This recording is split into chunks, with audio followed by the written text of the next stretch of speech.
Super 6 ఇస్తామని. ఈరోజు అందరిలో పేదవాళ్ళు ఉన్నారు. క్రిస్టియన్స్లో కూడా ఎక్కువ పేదరికం ఉంది. పేద కుటుంబాలు ఎక్కువ ఉండేది క్రిస్టియన్ రిలీజియన్లో కూడా ఉన్నారు.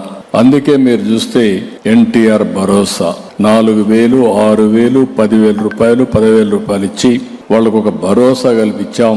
వాళ్ళ యొక్క జీవితానికి ఒక భరోసా ఇవ్వడమే కాకుండా ఈ ప్రభుత్వం మీకు అండగా ఉంటుందని చెప్పి ప్రతి నెల మొదటి తారీఖున పేదల సేవలో ఈ కార్యక్రమం భాగస్వాములు అవుతున్నాం.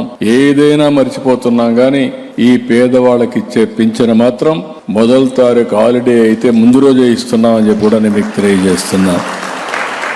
ఇంకొక పక్క తల్లికి వందనం, పిల్లల భవిష్యత్తు కోసరం, అన్నదాత సుఖీభవ, రైతు సంక్షేమం కోసరం, స్త్రీ శక్తి, ఆడబిడ్డలు తిరగాలంటే స్వేచ్ఛగా ఎక్కడ తిరిగినా ఏ మాత్రం కూడా ఇబ్బంది లేకుండా చేయడం కోసం ఉచిత రవాణా సౌకర్యం ఏర్పాటు చేశాం. దీపం, పోస్ట్ మెట్రిక్ స్కాలర్షిప్లు, ఆటో డ్రైవర్లకు ఆర్థిక సహాయం, మత్స్యకారులకు ఆర్థిక సహాయం. ఈ విధంగా ఎవరైతే సమాజంలో పేదవాళ్ళు ఉన్నారో ఆ పేదవాళ్ళకు అండగా ఉండే కార్యక్రమానికి శ్రీకారం చుట్టాం. పాస్టర్లకు కూడా గౌరవ వేతనం ఇచ్చింది, ఆ రోజు ప్రారంభించింది నేను.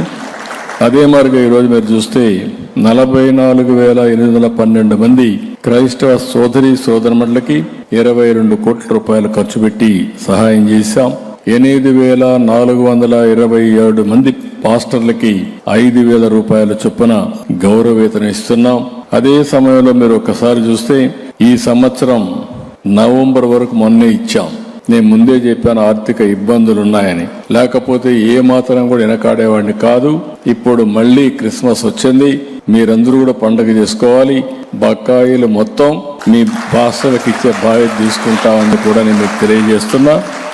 దీనికి 51 కోట్ల రూపాయలు అవుతుంది.